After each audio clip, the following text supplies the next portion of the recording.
in the class. But I'm going to start recording. We're live officially, so your phones need to be put away, please, especially in the front, Lucas, where I can see you on it. Thank you. Who else? Thank you. I see some phones getting face down. As long as one AirPod is out, so I know you can hear me. That's all I'm asking. Let's talk a little bit about the elements of design. So, we told you coming into this class that you needed no experience talking about graphic design, talking about artistic movements or elements or pieces as a whole. And that is true because we're going to start breaking them down piece by piece into a little bit more digestible sections. This first piece that we're going to really focus on in this method is shape. So with the first project, with the line stuff, line is actually one of the elements of design that is really important because line becomes shape. But with these first couple projects you guys have done in this class, I wanted you to experiment and just kind of find out how things work the hard way, right? Seeing how different things interact with each other, seeing how things could happen when you do this. Like, I just wanted you to experiment. Now it's going to be a little bit more structured. While I'll show you the pieces, I'll let you go and do focusing on those pieces, but you'll still be, it'll be a lot more guided than in the previous presentations. So if we go into our thread, our new thread for the week. Hi, good morning. Thank you. We go into our new thread for the week. You'll see that there is a one for Monday, and we're talking about this shape, animal, building basics, elements of design. A lot of big words here, but we're going to mostly call it shorthand project 3.1. So we're exploring the elements of design at this point. We've already done line. Each assignment that we do in the future is going to be in one of these categories. Now we're on to shape. After that's going to be color, typography, texture, space. We're going to do a whole bunch of stuff, but we're going to focus on shape for now. So the main second element of design is shape, when two-dimensional lines enclose into an area. You've also heard me call those polygons. You've heard them in math. They have to be a closed shape, and they can be geometric, like the ones we showed off with Illustrator's kind of basic tools, or they can be organic, like flowers, like leaves, like animal shapes, especially. Those are also shapes. The biggest thing on shapes is that they have boundaries that have usually line and color, which is what defines them and also emphasizes them inside of our graphic design experience here. So this format is more Mr. Hendricks format that we're going to try out. Deliverables is another term for what you need to actually turn in. That's the industry term for what the client is expecting. That's kind of like your quote unquote product that you're putting together. But your deliverables for this project 3.1, which I'll show you how to get set up here in just a second, are using the shape tools and the Pathfinder tools. You will create your own animal design. You don't have to invent a new animal, but you do have to take a photo reference of an animal using the shape tools to create a digital vector that we can use for whatever you need it to. And then in the same document, you will build a second creature to be their animal's friend using those same Pathfinder and shape tools. So we're going to set up an 8.5 by 11 artboard. You'll need to turn in your first shape creature, which we're going to work on the first part of the week. You'll need to turn in an additional creature that also uses the Pathfinder and the shape modes, focusing specifically on the shape tools for this assignment. And like I just mentioned, the second creature must be created using only the shape tools. Tracing reference needs to be from domain-free images. We'll get into that here in a second. Okay. I'm also deciding, or I'm not also deciding, but Mr. Hendricks and I are adapting this work cycle kind of breakdown so you can see how you should be spending your time on each of these days. We have a 5-day work cycle with the last work day being this Friday when the assignment is due. So day one, that's today, we're going to learn, watch, and research. Follow along with the Zoom room, and then you'll have an animal of your choice to start with in Illustrator. And then we're going to plan for our creature. There's a bunch of inspirational links down at the bottom and samples as well. And we're going to use Unsplash to get the picture of our creature. So during our block day and Thursday, it's going to be kind of executing, refining. We're going to try that critique process again. And then the final day, Friday, is the critiquing and finishing portion where you apply some of the things that your partners have noticed or some things that you've figured out along the way. That's your opportunity to turn this into a different version, a different draft, and finally submit it to campus. So this is Mr. Hendricks' video resource from earlier this year, as well as lots of different shape-forward inspirational designers like Josh Brill or Graydon, I don't know who Grained it is. Let's check it out. Grain Edit, right? This is kind of the project that we're going for here. This is also known as a low poly art style. Low poly, I forget what poly stands for. I can't remember right now, but it'll come back to me. Taking animals and focusing on just how their shape interacts with the space that they occupy so that you can see this art piece is a lot more visually interesting than just a photo of an animal would be, right? Just another examples of using shapes in design. In packaging specifically, you can see it creates these really interesting textures and patterns because the designer was focused specifically on how the shape interacts with the world. This one's also really, really cool. So you have lots of different inspirational options right here in the links down below if you're interested in any of those. There's also some student samples as well as some of our instructor ones that Mr. Hendricks and I have put together over the years. This is Mr. Hendricks' current work in progress, and then some more refinements, which turned into this final design that we get. You won't have to make a whole scene like this, but we're going to focus on how these animals are created here. And then here's a bunch more samples that you can see in the world of what we're kind of going for. So these are rubrics from Mr. Hendricks. This is the critique rubric of his and his general rubric for completing the assignment. I'm kind of merging those with mine. So this is just for your reference example, but here's your rubric as it stands right now. I'm grading you on the project's completion, and I will give you some more detail closer to the end of the week on what each of these stages mean. Kind of similar to social studies with the 1 through 4 rating. You're also going to be graded on the correct file name. So if you look in the longer description, I put 2 examples of how I want the file names to be set up, as well as all of the information that you should include inside of your submission. The final submission, at least, should look something like this. Last but not least, the critique being completed is something that I will be grading you on. It is only worth a point, but it is something still that is graded. So I'm just going to be, oh, I have to sneeze. Oh, pardon me, excuse me. But completing the critique is an important part of the design process, so it will be that last point that you earn for this 10-point assignment. Okay, enough detail for me. Let's start talking about how we can actually set this up in Illustrator and how I want you to find the picture of your animal. So I'm going to sneeze again here in just a second. I can feel it coming. I'm going to go to unsplash.com.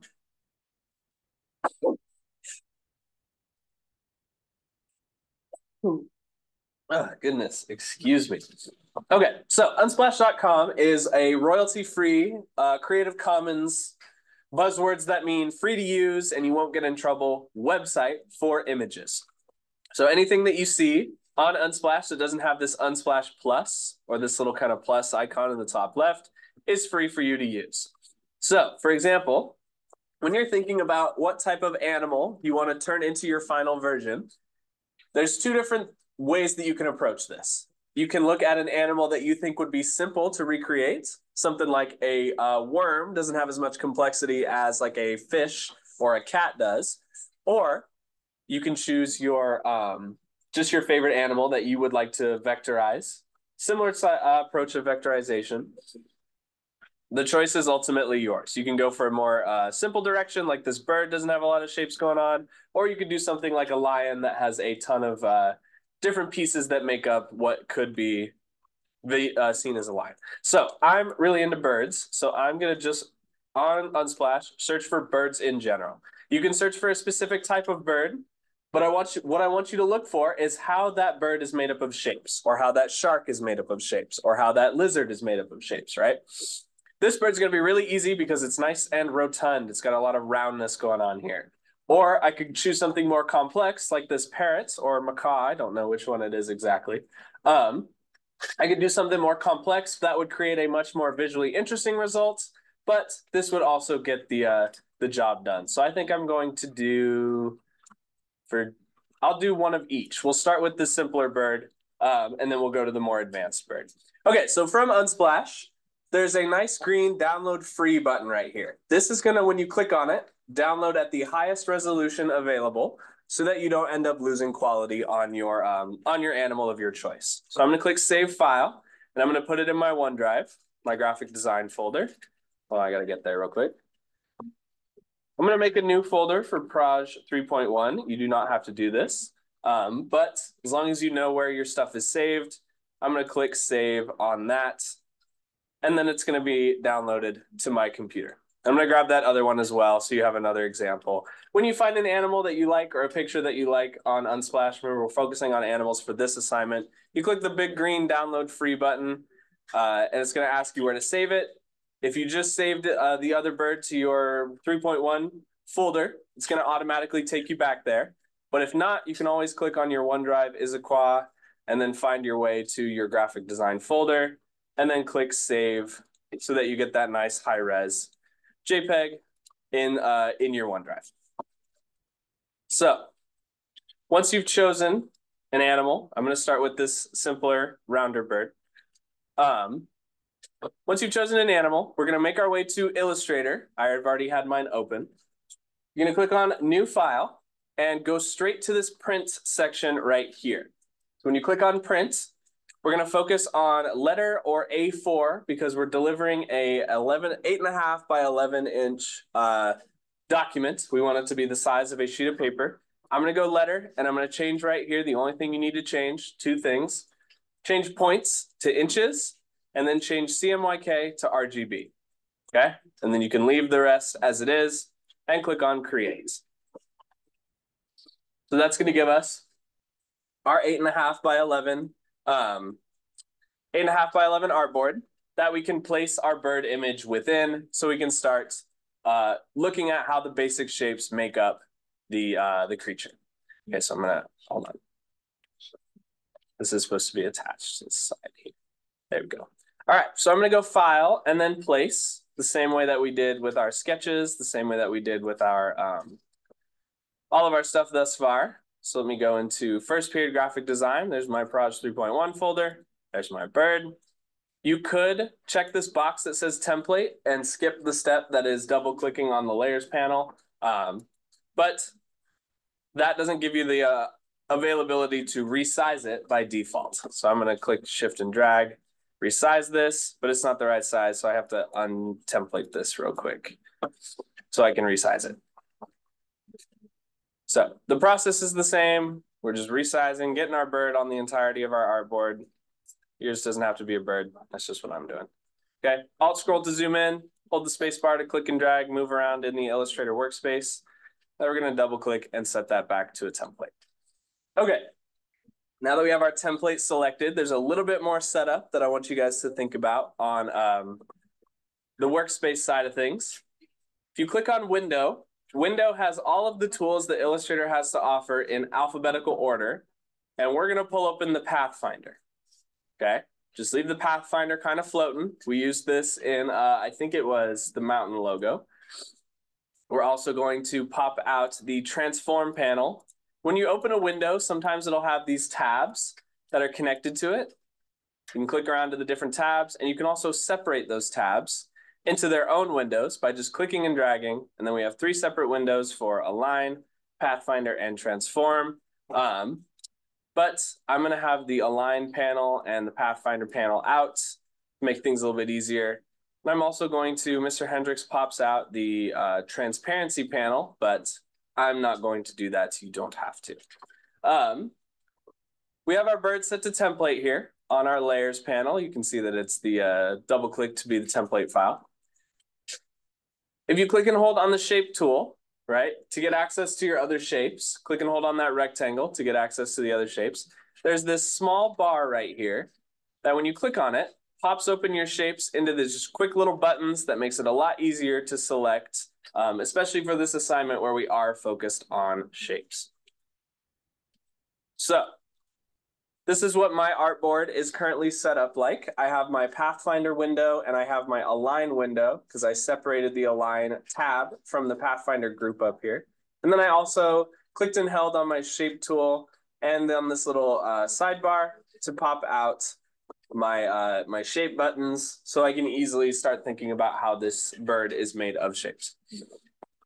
Quick overview of the shape tools, or of the shapes that are available in the tool so far. We got rectangles, right? That if you click and hold or if you click and drag while holding shift, will make you a perfect square.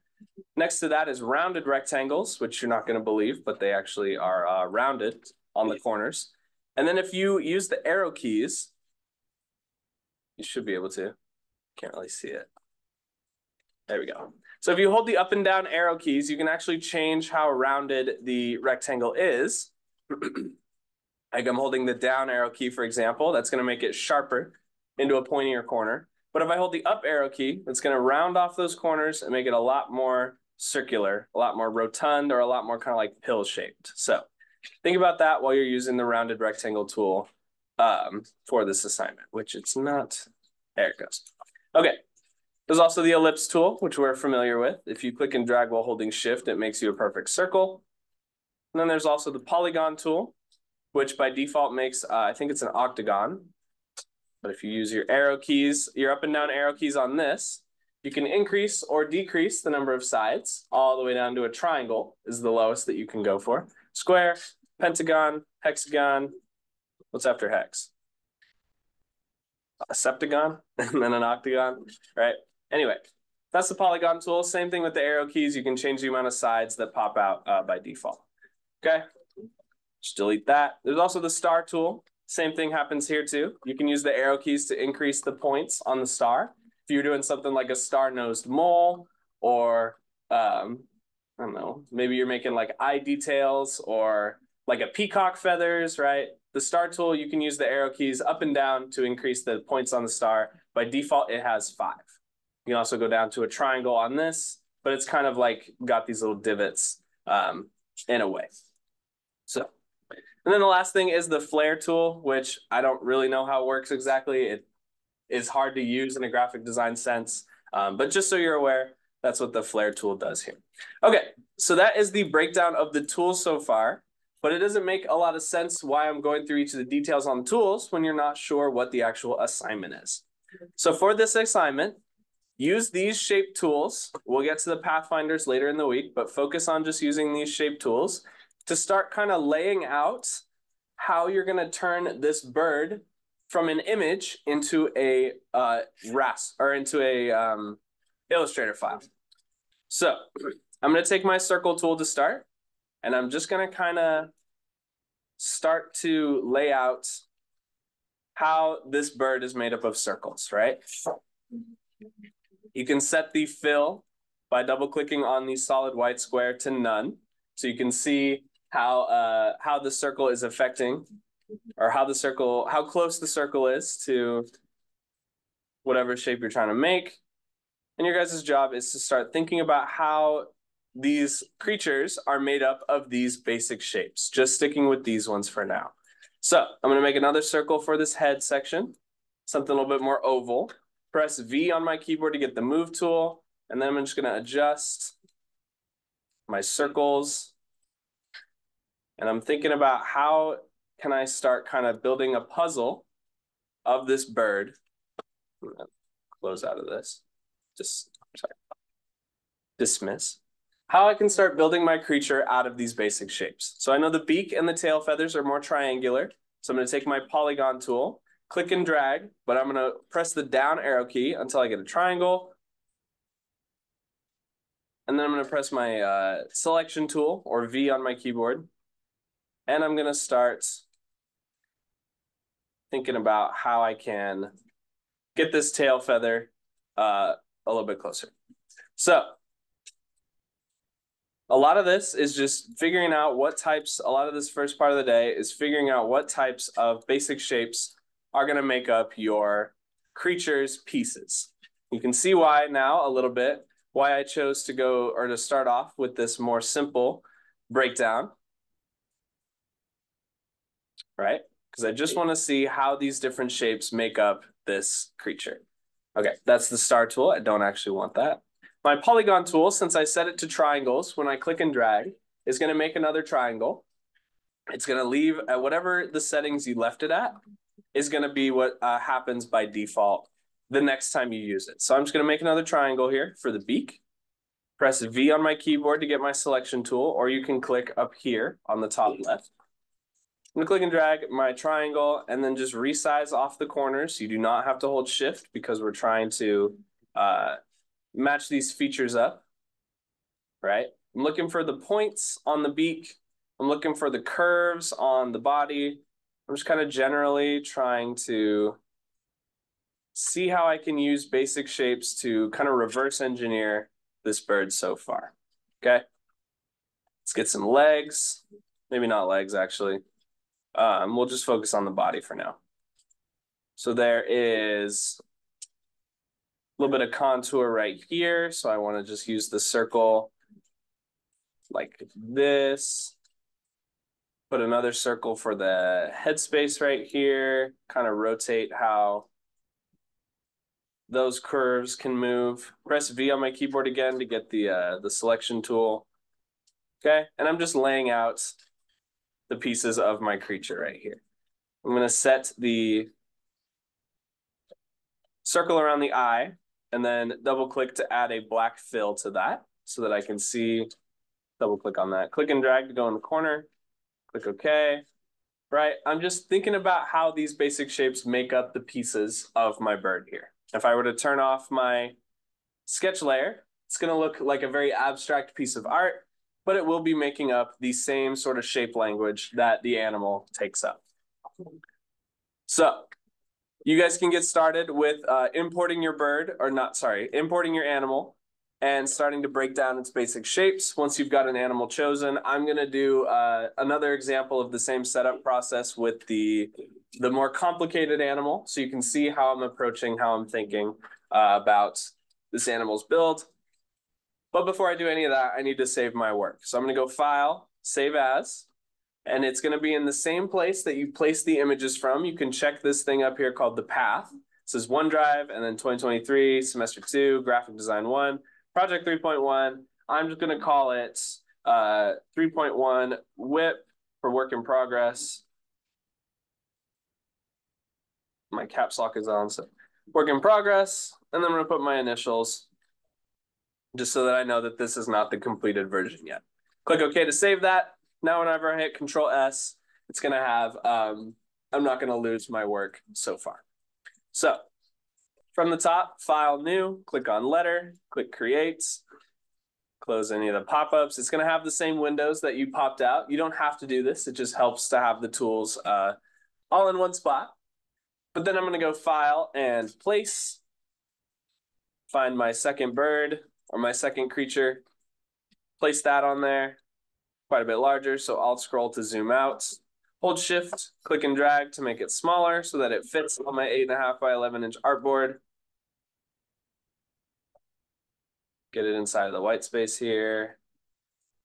Double click on our layer, click on my layers panel and add a new layer. And then double click on the first one. Make sure you're double clicking in this empty space right here. Double click on the first one, set it as a template. And then on layer 2, we use my shape tools to start breaking down the curves and contours of this creature. So for this one, I usually like to start with the eyes personally, because then it kind of helps set the, it helps me set the rest of the proportions for the head and the body space. But you can also start with some of the more contoured pieces like the beak. Remember to hit V to go back into the selection mode. Okay, there's another kind of triangle right here. So let's try an oval. You're just trying to turn the shapes into the creature, right? So let's looking right here, I see a rectangular shape in the difference between the yellow and the blue. So I'm going to kind of lay out the basics of a rectangle here. I can make it bigger or smaller later on. You can also, if you look at the rectangle tool, you see these circles that are inside of kind of the barricades of the polygon. You click and drag those. That will make your straight rectangle, or your sharp rectangle, I mean. into a more rounded rectangle. And a lot of organic shapes do not like hard edges. So they're always going to be some type of curve or contour on your shape that you see there. This one's going to be a little bit tougher because these feathers are kind of a gentle oval or like a long triangle shape. So I'm going to build Control Z, press V. I'm going to think about how do I want to lay out these feathers.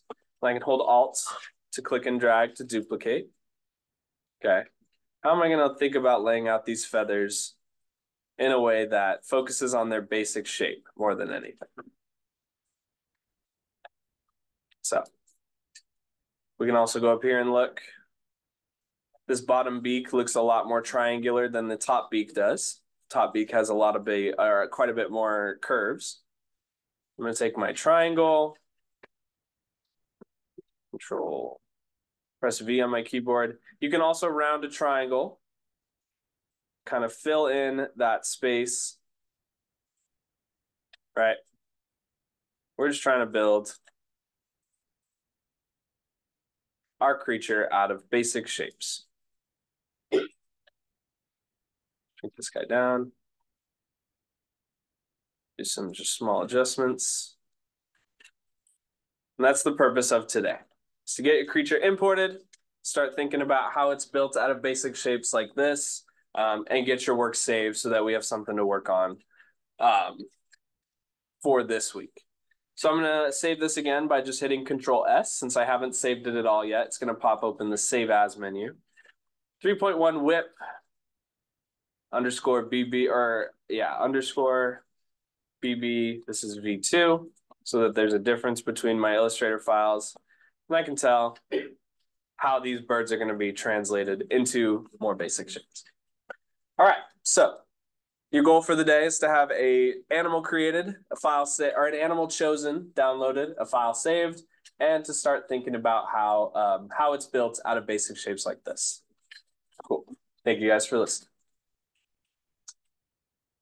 Actually, real quick, last reminder, or not last reminder, but as another reminder, you also have Mr. Hendrix's videos and Mr. Hendrix's examples, kind of breaking down each of these parts. We'll get into the more advanced pieces like the fur and the kind of funky shapes that aren't on the basic tool panel later this week. But you also have that video available if that's something that interests you in checking out as well. Okay, thank you guys.